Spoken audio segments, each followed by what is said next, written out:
കലോത്സവത്തിൻ്റെ നടത്തിപ്പിൻ്റെ ഇതുവരെയുള്ള വിവരങ്ങൾ നൽകാനായി അല്ലെങ്കിൽ അതിനെക്കുറിച്ച് ആധികാരികമായിട്ട് സംസാരിക്കാൻ നമ്മുടെ കൂടെ ഇപ്പോൾ ഉള്ളത് ജില്ലാ വിദ്യാഭ്യാസ ഓഫീസറും സംഘാടക സമിതി ജനറൽ കൺവീനറുമായ സി രാഘവൻ സാർ നമ്മുടെ കൂടെയുണ്ട്. സാർ, ശരിക്കും ഒരു ഉത്സവ പ്രതീതി ജനിപ്പിച്ചുകൊണ്ട് തന്നെ കലോത്സവം നടന്നു വരുന്നത്.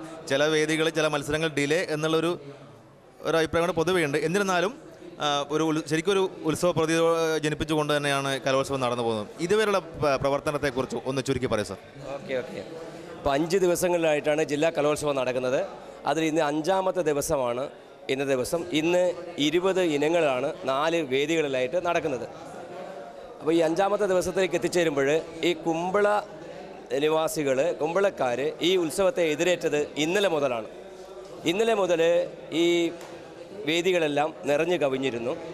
എല്ലാവരുടെയും കൂട്ടായ സഹകരണമുണ്ട്. അച്ചടക്ക പ്രശ്നത്തിൻ്റെ പേരിൽ പൊതുവേ കുമ്പള എന്ന് കേൾക്കുമ്പോൾ എന്തെങ്കിലും അച്ചടക്കപരമായിട്ടുള്ള പ്രശ്നങ്ങളാണ് ഉണ്ടാവുക. വളരെ നല്ല രീതിയിൽ തന്നെ ഒരു ചെറിയ കംപ്ലയിൻറ്റ് പോലും ഇല്ല. അതാണ് പോകുന്നത്. ഇപ്പോൾ നേരത്തെ സൂചിപ്പിച്ചതുപോലെ പരിപാടി ഡിലേ ആയി മാറുന്നു എന്നതിന് 1-2 കാരണങ്ങളുണ്ട്.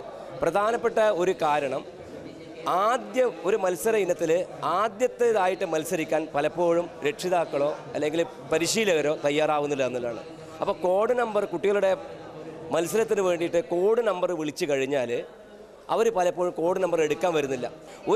കുട്ടികളുടെ കഴിവുകൾ പ്രദർശിപ്പിക്കാനുള്ള ഒരു വേദിയായിട്ട് കലോത്സവ വേദികൾ മാറുന്നതിന് പകരം അങ്ങോട്ടും ഇങ്ങോട്ടും പരസ്പര മാത്സര്യം ഉണ്ടാക്കിക്കൊണ്ട് ഇതിൻ്റെ സത്ത നശിപ്പിക്കുന്നത് വളരെ നിരാശാജനകമായിട്ടുള്ളൊരു അവസ്ഥയാണ്. ഇങ്ങനെയുള്ള പ്രശ്നങ്ങൾ ഒഴിവാക്കുന്നതിന് വേണ്ടി തീർച്ചയായും അടുത്ത കൊല്ലം ശരിയായ രീതിയിൽ തന്നെ ജില്ലാ കലോത്സവം നടത്തുന്നതിന് മുന്നോട്ട് വരുമെന്നാണ് എൻ്റെ ഈ പുതിയ അനുഭവത്തിൽ എനിക്ക് വെളിപ്പെടുത്താനുള്ളത്. ഏതായാലും ഇത്രയും കാര്യങ്ങൾ വിശദമായി സംസാരിച്ചതിന് താങ്ക് യു.